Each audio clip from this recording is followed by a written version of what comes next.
adalah episode kelima. Pada 4 episode sebelumnya, kita sudah menjawab 7 dari 10 argumen yang selama ini membuat kita yakin bahwa bumi berbentuk bola.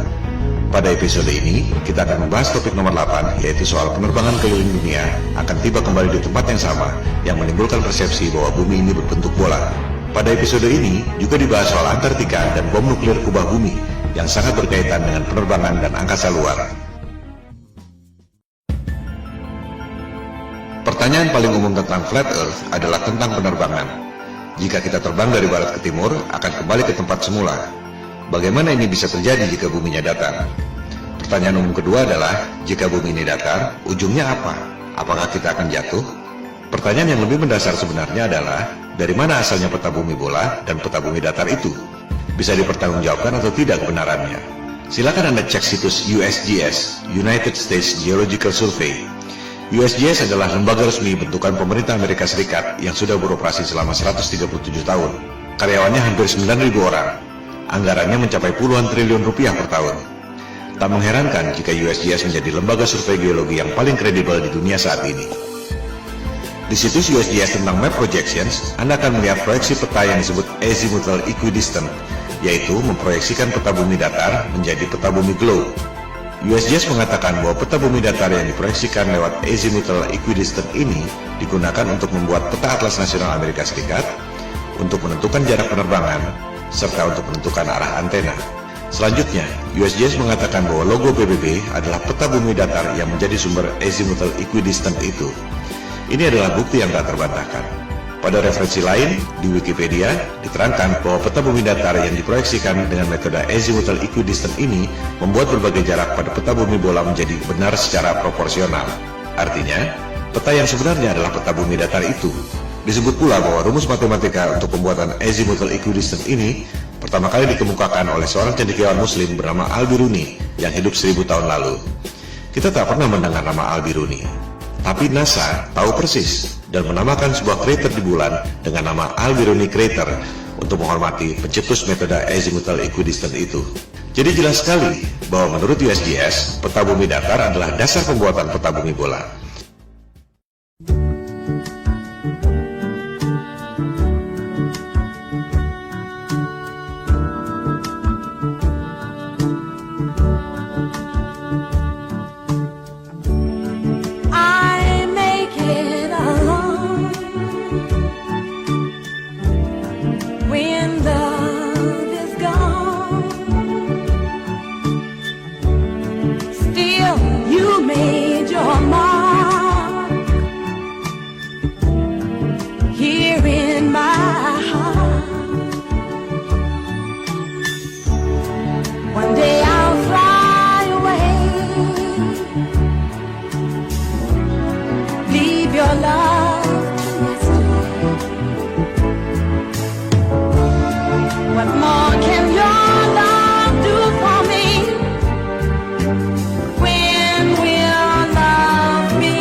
Yang mungkin Anda tidak perhatikan adalah horizon bumi selama Anda terbang.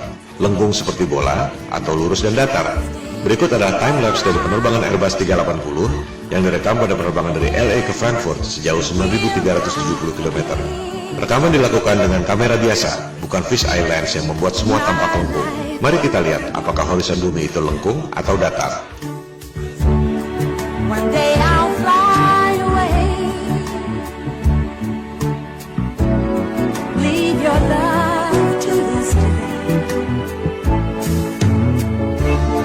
What more can your love do for me? When will love be through with me? Why did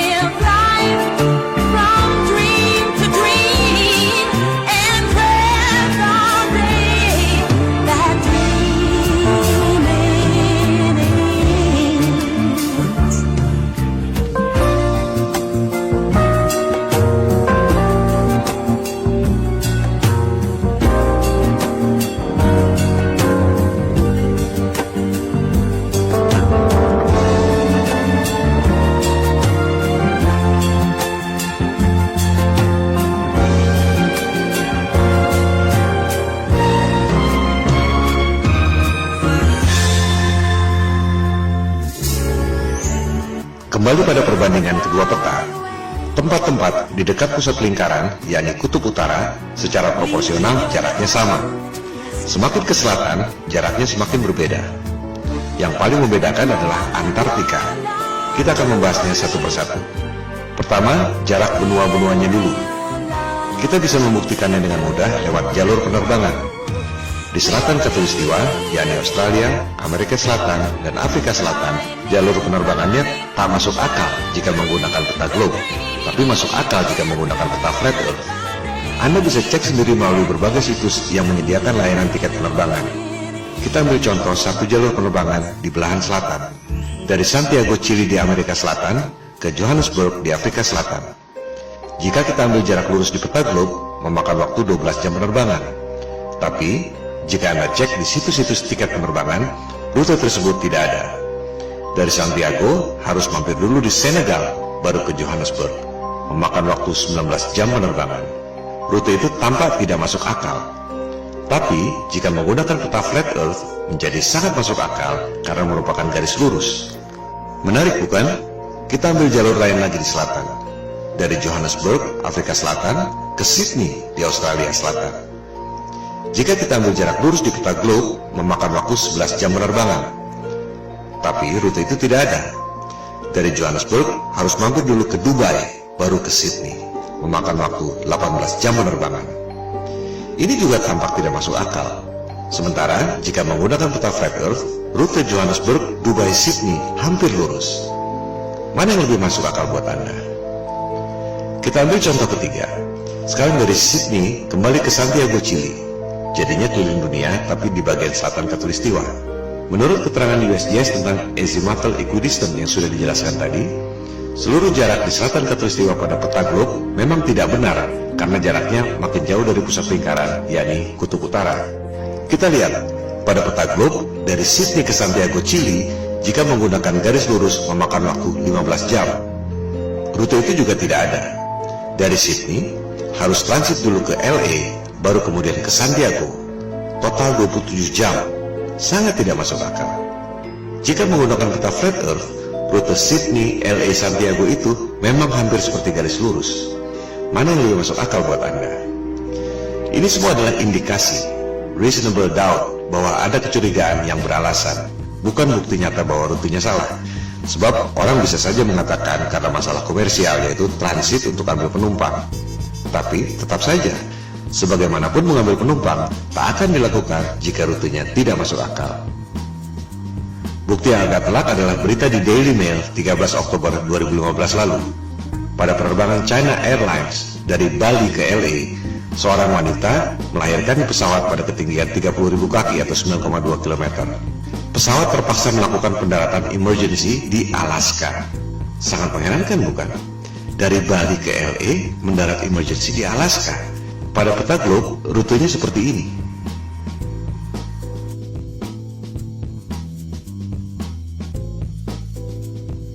Pada peta bumi datar, rute Bali LA mendarat di Alaska adalah seperti ini. Mana yang lebih masuk akal buat Anda? Perbedaan utama antara peta globe dan peta bumi datar adalah di bagian selatan. Pada peta globe, di selatan Khatulistiwa semakin mengecil dan Antartika adalah sebuah benua. Pada peta bumi datar, di selatan Khatulistiwa semakin membesar dan Antartika adalah lingkaran yang mengelilingi bumi datar. Kunci pembedanya adalah Antartika, sebuah kawasan misterius yang memang sejak zaman dulu jarang dikunjungi orang. Bukan hanya karena dingin dan ombak yang ganas, melainkan juga karena sistem navigasi, termasuk kompas, tidak berjalan dengan baik di Antartika. Tercatat Vasco da Gama, penjelajah asal Portugis yang dalam tanda petik menemukan Maluku dan Timur Timur di abad ke-16. Namun upayanya gagal karena cuaca buruk terus-menerus dan jarum kompas tidak menentu. Suatu hal yang wajar mengingat jaraknya jauh dari pusat lingkaran bumi, yakni kutub utara, yang merupakan medan magnet yang menarik jarum kompas ke arah utara. Penjelajah pertama yang berhasil ke Antartika adalah Captain James Cook, orang Inggris pertama yang tercatat mendarat di Hawaii, Australia, dan New Zealand. Ia menjelajahi Antartika tahun 1772 bersama 111 awak kapal dan saintis. Captain Cook menjelajahi Antartika selama 3 tahun 8 hari. Ia hanya menemukan tembok es. Tak ada jalan masuk. Selama 3 tahun 8 hari itu, tercatat ia menjelajahi 60.000 km tembok es Antartika. Angka itu juga sangat menarik. 60.000 km adalah 1,5 kali panjang ekuator bumi. Ia sudah menempuh jarak 1,5 kali keliling dunia dan hanya menemukan tembok es Antartika. Dari jurnal catatan Captain Cook, rute 60.000 km pada peta globe adalah seperti ini. Pada peta bumi datar, rute Captain Cook adalah seperti ini. Ia benar-benar keliling di ujung dunia, tembok es Antartika yang mengelilingi bumi datar. Catatan Captain Cook ini sebenarnya bukti yang otentik bahwa peta globe adalah bohong. Sebab, pada peta globe, Antartika dibilang sebagai benua dengan keliling 12.000 miles atau 19.300 km. Padahal, Captain Cook menjelajah keliling tembok es Antartika sepanjang 60.000 km. 3 kali lipat dari yang dikatakan oleh penguasa global.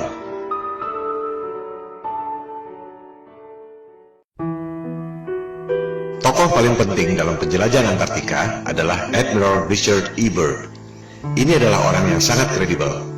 Perwira Angkatan Laut pemegang Medal of Honor, medali tertinggi dalam militer Amerika Serikat. Ia tercatat sebagai orang pertama yang terbang ke kedua kutub, kutub utara dan kutub selatan. Byrd tercatat sebagai admiral termuda dalam sejarah militer Amerika Serikat.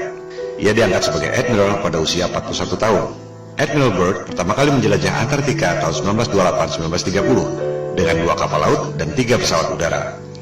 Byrd kembali menjelajah Antartika tahun 1934. Yang kedua kali itu, ia sendirian, 5 bulan di Antartika. Penjelajahan Antartika ketiga dilakukan tahun 1939-1940, di mana Admiral Byrd ditugaskan oleh pemerintah Amerika Serikat.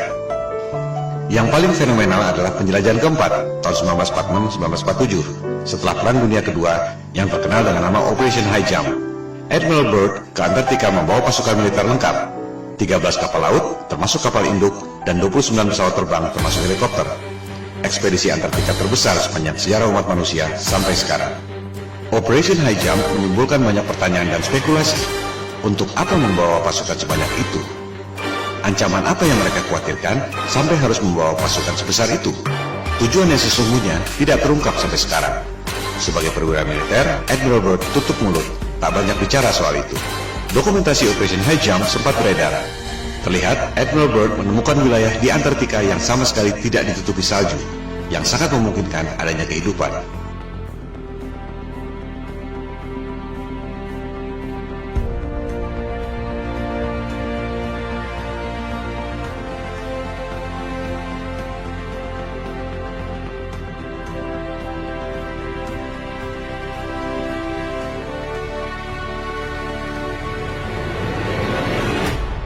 Dalam wawancara dengan harian Chile, El Mercurio tahun 1947, Admiral Byrd membuat pernyataan yang sangat mengejutkan.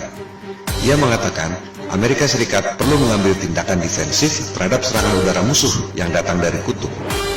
Musuh yang mana? Mengapa dari kutub? Teka-teki yang tak terjawab sampai sekarang. Ekspedisi kelima Admiral Byrd ke Antartika dilakukan tahun 1956-1957, dikenal dengan nama Operation Deep Freeze, untuk membangun 3 pangkalan militer di Antartika. Berikut ada cuplikan wawancara TV yang langka dari Admiral Byrd tahun 1957. A television journal of the important issues of the hour. Our very distinguished guest for this evening is Admiral Richard E. Byrd. I must say that Admiral Byrd, our guest tonight, is not only our greatest living explorer, but he's been an inspiration to countless Americans. Admiral Byrd, you've been to both the North Pole and the South Pole. Is there any unexplored land left on this Earth? But strangely enough, there's left in the world today an area as big as the United States that's never been seen by a human being. And that's beyond the pole on the other side of the South Pole.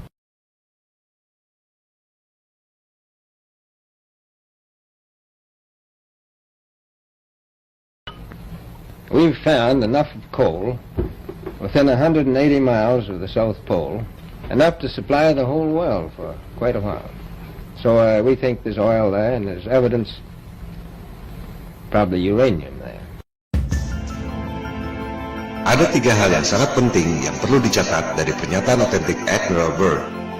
Pertama, Antartika kaya sumber daya alam. Ada batu bara, minyak, dan kemungkinan uranium. Kedua, ada wilayah sebesar Amerika Serikat yang belum pernah dilihat oleh manusia. Letaknya melampaui atau di belahan lain Antartika. Ketiga, dari clipping koran di Chile tahun 1947 setelah Operation High Jump, dikatakan ada kemungkinan serangan udara musuh yang datang dari Antartika. Ketiga hal ini adalah teka-teki yang luar biasa. Pertama, dunia pertambangan, dimanapun ada sumber daya, pasti akan disambangi dan digali. Selama ada nilai ekonomi, menghasilkan keuntungan, perusahaan pasti berebut. Udara dingin sama sekali bukan hambatan. Di Kutub Utara, kita tahu ada banyak perusahaan tambang yang beroperasi. Australia misalnya, yang berada di belahan bumi selatan, memiliki pertambangan di Kutub Utara, tapi tidak di Antartika. Tak ada satupun perusahaan pertambangan yang menggali sumber daya di sana. Padahal jelas-jelas Admiral Byrd mengatakan ada sumur batu bara yang cukup untuk memasok seluruh dunia selama beberapa tahun. Byrd checks position by the sun compass. The glacier signals the South Pole itself. Here, Byrd drops the flags of the United Nations, carefully boxed, a symbol of America's goodwill to all nations. Coal, a mountain of coal. Byrd later declares Antarctic mines, if once tapped, could supply the world's coal needs for centuries.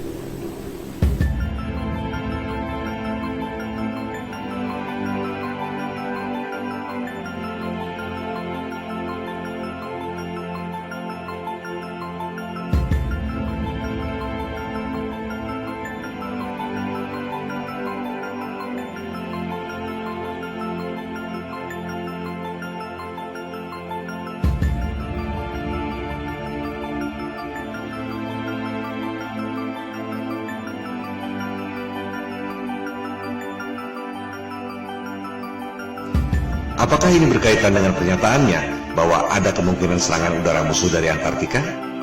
Musuh yang mana? Byrd menyimpan rahasia ini bersama para elit global.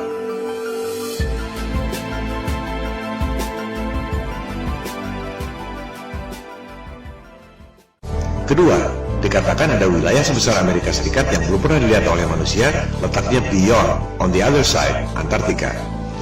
Jelas sekali ia tidak bicara dengan menggunakan peta bumi globe. Sebab, jika terbang melewati Antartika, seharusnya kembali pada 3 benua yang terletak di selatan.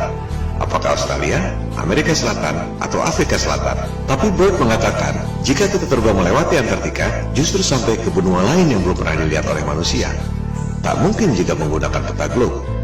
Sekali lagi, Admiral Byrd adalah tokoh yang kredibel. Admiral termuda sepanjang sejarah militer Amerika Serikat, pemegang Medal of Honor. Dan kita semua melihat dan mendengar sendiri dari mulutnya, bukan berita hoax atau salah terjemahan. Artinya, informasi ini adalah data yang kredibel, bahwa jika kita melewati Antartika, kita akan menemukan dunia lain, benua yang belum terpetakan. Pada peta bumi datar, yang dipetakan memang hanya sebatas tembok es Antartika yang mengelilingi bumi datar. Tak ada yang tahu apa yang ada di seberang tembok es itu. Kebanyakan orang berpikir bahwa di tembok es itu ada kubah celestial yang tidak kelihatan. Tapi, menurut Byrd, masih ada benua lain di seberang sana. Apakah ini berkaitan dengan pernyataannya tentang ancaman serangan udara musuh dari belahan Antartika? Yang sangat menarik, di Library of Congress, Perpustakaan Kongres Amerika Serikat, Anda dapat menemukan peta seperti ini. Peta itu ditemukan di sebuah kuil di Jepang yang dibuat sekitar 1000 tahun lalu. Kita lihat, yang bulat di tengah itu adalah peta bumi datar, yang juga merupakan logo PBB. Lingkaran putih adalah tembok es Antartika. Di bagian luarnya ada lusinan benua-benua sebesar Amerika. Apakah ini yang dimaksud oleh Admiral Byrd? Kalaupun benar, apakah benua-benua itu ada penghuninya? Manusia atau bukan? Itukah yang dimaksud Byrd sebagai kemungkinan serangan udara musuh dari belahan Antartika? Jangankan pergi ke bulan, Mars, atau Jupiter. Di belahan selatan bumi saja masih banyak yang tidak kita ketahui.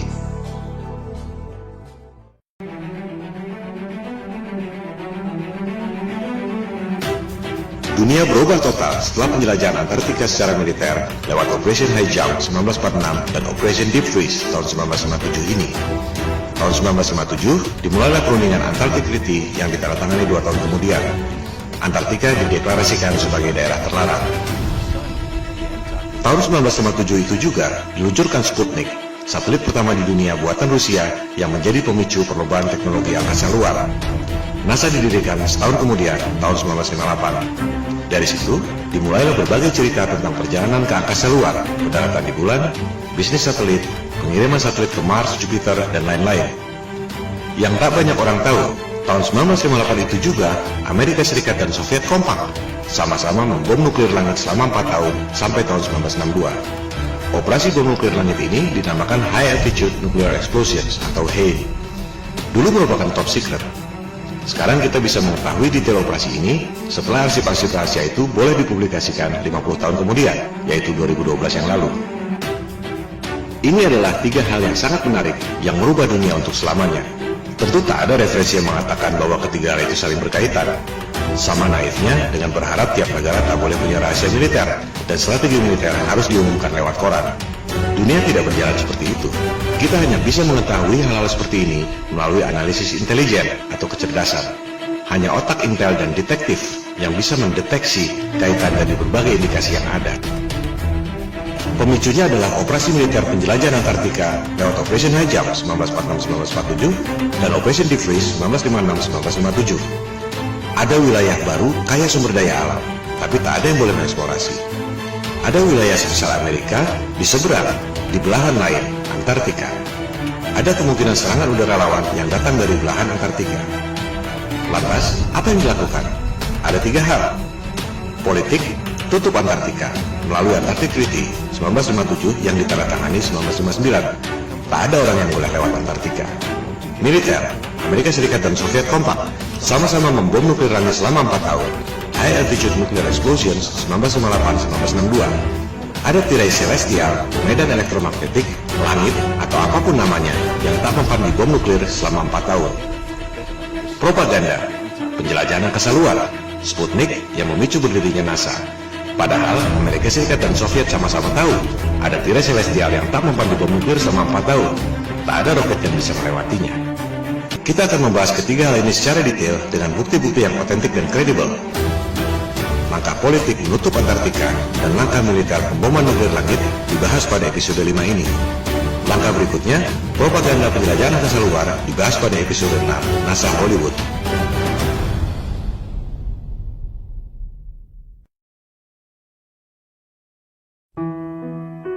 Kita mulai dengan langkah politik, menutup Antartika dari seluruh warga dunia lewat Antarctic Treaty 1959. Antartika berada di bawah pengawasan 12 negara, yaitu Amerika Serikat, Soviet atau Rusia sekarang, Inggris, Prancis, Jepang, Belgia, Norwegia, dan 5 negara di belahan paling selatan dunia, Australia, New Zealand, Argentina, Chili, dan Afrika Selatan. Ini adalah skandal. Semua negara boleh punya rahasia militer dan daerah terlarang. Area 51 atau Pentagon misalnya, atau Istana Negara, sudah pasti orang tak boleh terbang melintasi daerah itu tanpa izin. Tapi bukan berarti tak boleh melintasi satu benua Amerika. Melarang orang melewati satu benua adalah bukti bahwa dunia ini adalah panggung yang dikuasai oleh segelintir dalang. Dunia adalah milik seluruh warga berdasarkan prinsip kesetaraan. Tak ada yang boleh menjadi polisi dunia. Sebab kekuasaan itu cenderung korup dan kekuasaan yang mutlak secara mutlak pasti akan korup. Warga dunia berhak untuk tahu ada apa sebenarnya di Antartika. Jika bumi ini berbentuk bola dan di seberang Antartika adalah belahan bumi kita juga, semua warga berhak untuk tahu. Jika ternyata di seberang Antartika ada dunia lain yang belum pernah dilihat oleh manusia, seperti yang dikatakan oleh Admiral Byrd, warga dunia pun berhak untuk mengetahuinya. Maka kita kembali pada Flat Earth Challenge di awal episode 1. Kita tak perlu buang waktu berdebat kusir soal bentuk dunia. Silakan terbang lintasi Antartika. Anda tak akan dapat melakukannya. Yang dimaksud di sini adalah terbang melintasi Antartika, bukan camping atau terbang di pinggiran. Banyak tur atau camping di pinggiran Antartika. Bukan itu yang dimaksud. Lebih lucu lagi, peserta tur Antartika diminta untuk tidak memotret horizon secara langsung, tapi harus melalui kaca cembung, fish eye lens, agar horizonnya kelihatan lengkung. Ini juga bukti bahwa ada hal yang disembunyikan. Horizon di Antartika kelihatan sekali lurus dan datar, tapi hanya boleh dipotret dengan kaca fish eye agar kelihatan lengkung. Tak ada yang bisa keliling dunia lewat selatan melintasi Antartika. Apa yang disembunyikan di sana? Apa dasarnya 12 negara punya hak lebih dari negara-negara lain di dunia? Di mana itu jargon hak asasi manusia dan demokrasi yang selama ini mereka dengung-dengungkan? Yang ada hanyalah kartel, oligopoli, homo homini lupus. Manusia adalah serigala bagi sesamanya. Ini yang membuat topik flat earth booming secara eksponensial sejak November 2015. Jika semua orang lama-lama sadar, satu kebohongan ini akan membongkar kebohongan-kebohongan lainnya. Seperti batu kerikil yang bikin jatuh raksasa. Elit global mulai terpojok. Jumlah mereka hanya sedikit. Tak ada yang bisa melawan people power. Maksud dari pemaparan ini adalah membangkitkan kesadaran. Silakan sebarkan. Silakan lakukan riset sendiri. Silakan buat video sendiri dan tayangkan. Jangan berharap mereka akan mengakui. Standard operating prosedurnya adalah bantah, bantah, dan bantah. Jika Anda memposting soal flat earth, jangan kaget jika Anda dihina dan dipermalukan seperti orang yang paling bodoh di dunia. Saran saya, tak perlu ladeni debat kusir. Cukup fokus pada 3 hal, pembuktian secara angka dan fisik. Perhitungan matematik gravitasi, perhitungan matematik gerhana, dan fisik melintasi Antartika. Skakmat.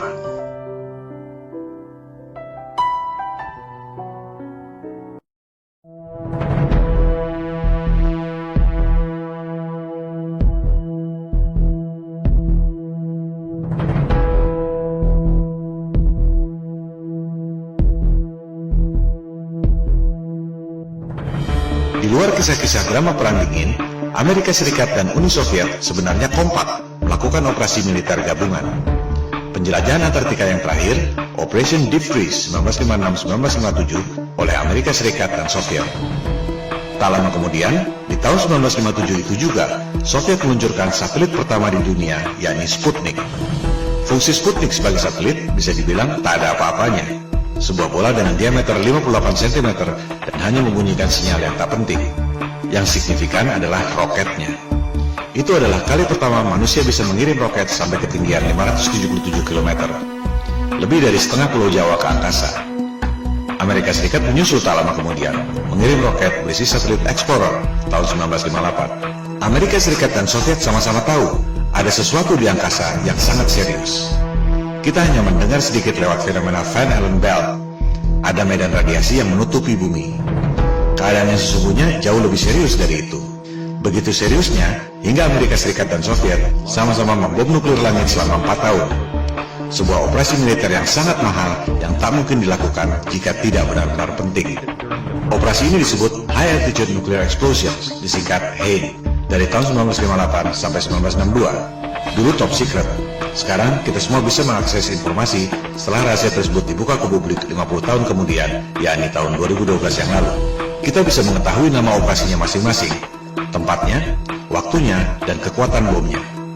1000 kali lebih dahsyat dari bom atom Hiroshima dan Nagasaki. Ini menunjukkan betapa seriusnya persoalan tersebut. Kita perhatikan nama-nama operasinya. Operation Dominic, Operation Fishbowl. Kita pahami dulu apa maksudnya. Melalui teknologi roket yang bisa mencapai ketinggian 577 km, Amerika Serikat dan Soviet sama-sama tahu bahwa ada tirai alias kubah celestial yang menutupi bumi. Kubah yang tidak kelihatan, tapi memiliki radiasi yang mematikan. Seperti perisai elektromagnetik dalam film Star Trek. Bahkan disebut impenetrable, tak dapat dilewati. Sungguh mengherankan, orang sampai sekarang masih percaya bisa pergi ke angkasa luar. Padahal jelas-jelas disebut ada perisai alami yang tak dapat ditembus. Ini yang dulu dikatakan oleh Ibnu Sina 1000 tahun yang lalu sebagai solid but transparent spheres, dan yang dikatakan oleh Nikola Tesla 100 tahun lalu sebagai celestial spheres. Untuk mudahnya, kita sebut saja kubah celestial atau kubah bumi. Elit global merasa kita ini seperti ikan dalam akuarium. Mereka mau menghancurkan akuarium itu dengan bom nuklir. Oleh sebab itu, operasinya disebut Operation Fishbowl.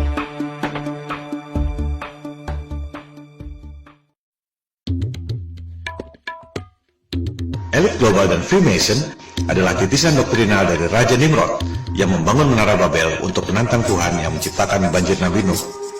Mereka percaya bahwa yang namanya Paradise alias surga Firdaus adalah Atlantis, sebuah benua yang ditenggelamkan oleh Tuhan lewat banjir Nuh. Itu sebabnya Nimrod membangun Menara Babel yang menjulang tinggi ke langit. Anda bisa mempelajari sendiri soal Menara Babel ini pada Alkitab Taurat.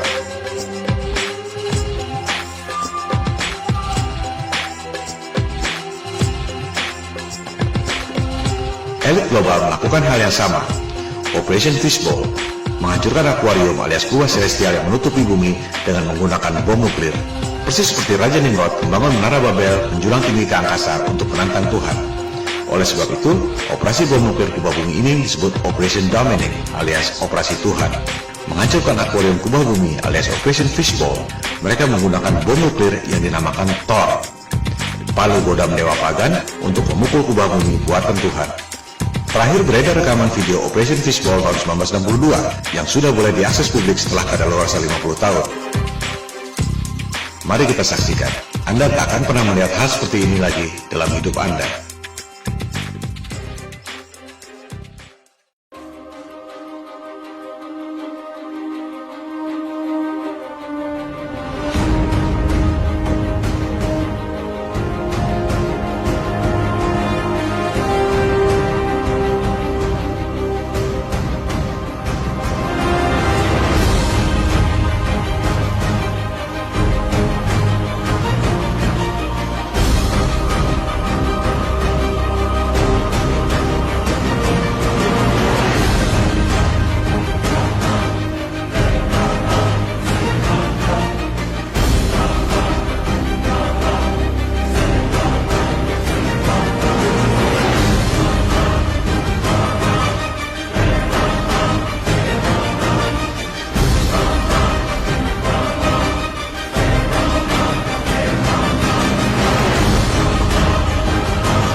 Amerika Serikat dan Soviet sama-sama membom nuklir selama 4 tahun, 1958-1962. Kubah celestial tak dapat ditembus. Amerika Serikat dan Soviet sama-sama tahu tak ada yang bisa pergi ke angkasa luar. Perlombaan angkasa luar, termasuk perjalanan ke bulan, adalah sandiwara, bisnis hoax, di mana elit global mendapat keuntungan yang luar biasa dari anggaran negara. Soviet bangkrut, dolar inflasi, rupiah kita lebih hancur lagi. Elit global tak akan mengakui ini. Mereka lebih baik membunuh daripada mengakui bahwa mereka bohong soal angkasa luar. Tak akan ada resolusi damai. Yang ada ialah people power. Mosi tidak percaya pada penguasa global yang membuat bangkrut semua negara di dunia lewat hutang-hutang dan financial engineering. Tentang space program yang dilakukan oleh Amerika Serikat, Rusia, China, dan lain-lain akan kita bahas pada episode ke-6 NASA Hollywood. Sementara kita tutup episode ke-5 yang membahas argumen ke-8 bumi bola. Penerbangan keliling dunia dari barat ke timur atau sebaliknya tidak membuktikan bahwa bumi ini berbentuk bola. Sebab perjalanan tersebut sebenarnya adalah seperti jangka yang mengelilingi pusat lingkaran, yakni kutub utara pada bumi datar. Sebaliknya, rute Bali LA yang terpaksa mendarat darurat di Alaska karena wanita melahirkan tak akan terjadi jika buminya berbentuk bola. Rute tersebut hanya mungkin terjadi jika menggunakan peta bumi datar.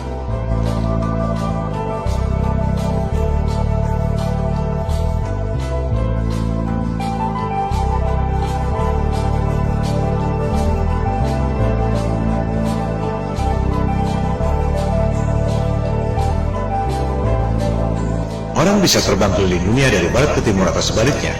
Tak ada yang bisa keliling dunia dari selatan ke utara, melintasi Antartika. Silakan Anda buktikan sendiri.